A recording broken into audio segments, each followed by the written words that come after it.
When I want to get my RC on, I go to Crawler Ted's garage. Hey everybody, thanks for stopping by CTG. What do you think of my Christmas tree? I think it's time to put it away probably, eh? That's what I'm thinking too. So before I take it off of here, a few people had commented on how I had it attached to the trailer and the fact that it stayed on the trailer. I myself was a little concerned as to whether or not it was going to stay on the trailer. So I did my darndest here because I didn't want to have any issues. You probably know I hauled this unit behind my Summit on the Urban Asault that we just recently did. So into downtown Calgary. Check out the videos if you haven't. Some good stuff there. So this was the rig I took downtown, and I knew that driving this that I wasn't going to be doing all kinds of crazy terrain, pretty much sticking to roads and sidewalks, you know what I mean, for the most part, trying to behave. And so that's exactly what I did, no problem. I had no troubles with it at all. My feeling was, worst case, if it was too wobbly, if it fell off, if it was going to fall down, I was going to lay it down on the trailer and strap it down that way. But fortunately, it worked well. I had no troubles at all. Look at that. You can see this tree is just simply, it's not going anywhere. I mean, I drove it, all right? I drove it pretty good that night, and I never had any trouble. So anyway, another thing I want to bring up before I take it all apart is how much this rig weighs. Okay, so I just brought out a scale. The reason I want to know how much it weighs, I guess I can get rid of this ugly duct tape now. Anyway, the reason I wanted to know how much it weighs is that at one point during the night, SS Louis also has a trailer like this. He has an SCX that's running the 2-speed RC 4-wheel drive transmission.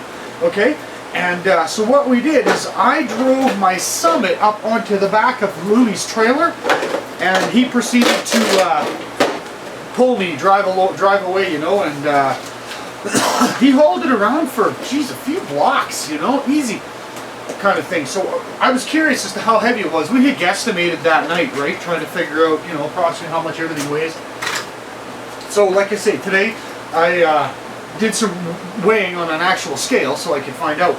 This whole rig, loaded with bats in here. I also have 2 big 3-cell bricks strapped to this. They look like presents there to power the tree. This whole unit weighs in at about 30 pounds. Okay, so that's 30 pounds. Everything, the whole rig is 30 pounds. So I parked this on Louis' trailer, and he was hauling it. So he was also pulling his trailer. So now, granted, his trailer was rolling, and my trailer rolls, and mine rolls very freely now. He actually did some changes to his too, so that it rolls nicely. But 30 pounds. He was pulling 30 pounds. His trailer's got to be 6 pounds. I'm not counting any of the snow load. My trailer was pretty loaded with extra snow and crap like that.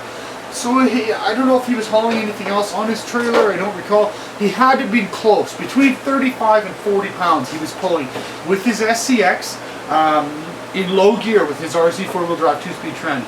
So I think that's pretty impressive. I find that pretty impressive. And he did that over a few blocks, no issues. He checked for heat. That was with the Castle, the 4600. So the the SV3, the 4600, and the 2-speed transmission.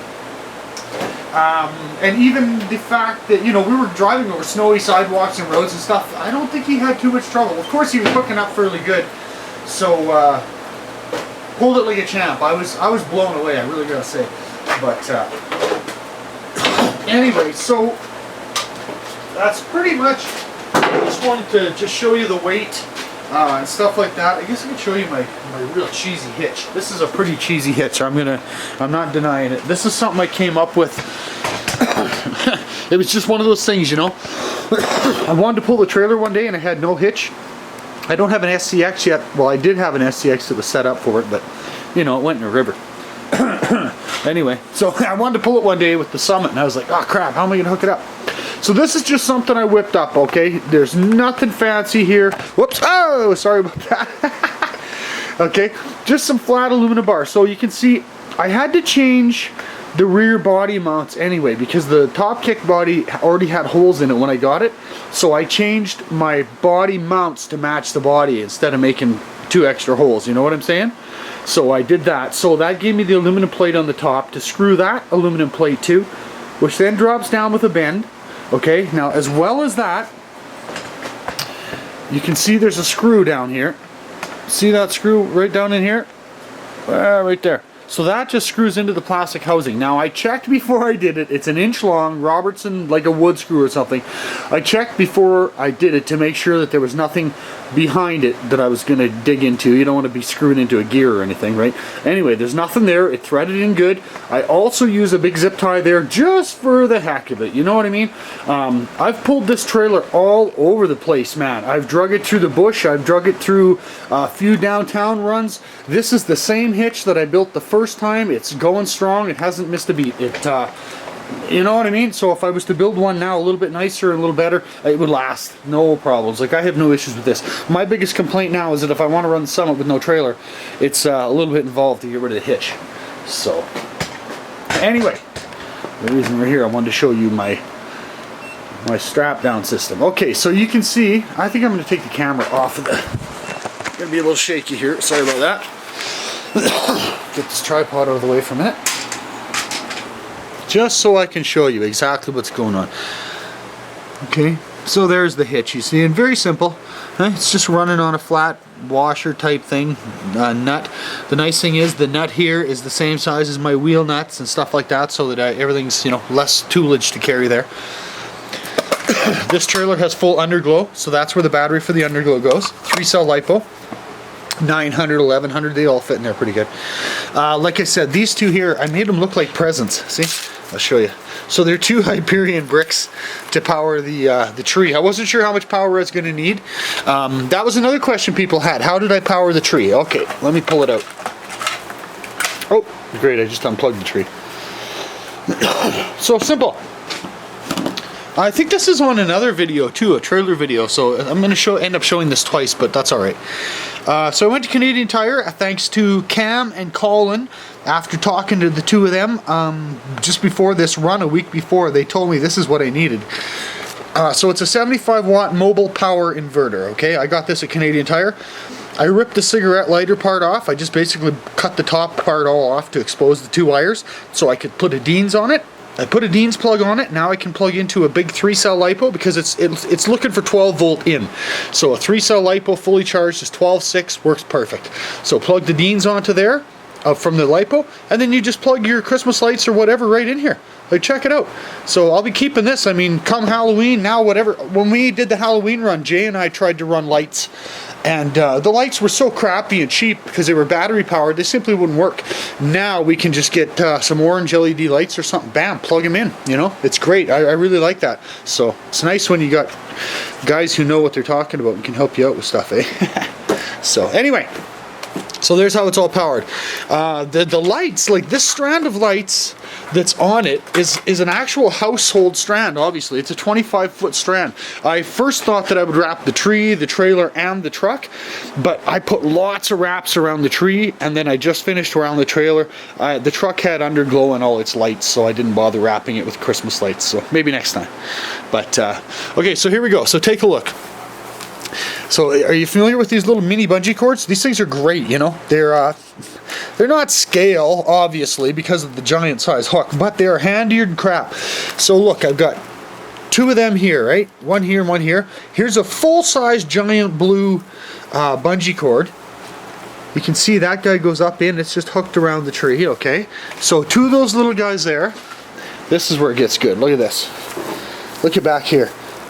So you see there's 1, 2, 3, 4 of those little ones wrapped around the tree and then brought down to different points in the back.